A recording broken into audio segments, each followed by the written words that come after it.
Crollano i contagi in Veneto, la sanità regionale respira finalmente e crescono a ritmo vertiginoso i vaccini. Con queste premesse l'immunità di gregge è davvero a portata di mano, tanto che il governatore Luca Zaia pone anche un'ipotesi temporale molto vicina. Io sono convinto che noi su agosto ce la facciamo, dopodiché vorrei anche dire una roba.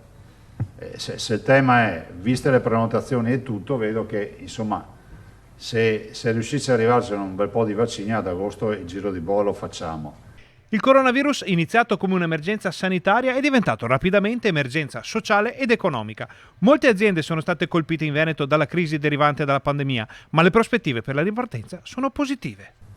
Si sta ripartendo bene, gli indicatori sono positivi e io direi anche per un'ipotesi di PIL a due cifre, 10-12% in un anno potrebbe essere, perché sì, stiamo recuperando il tempo perso, adesso c'è necessità di spiccare il volo.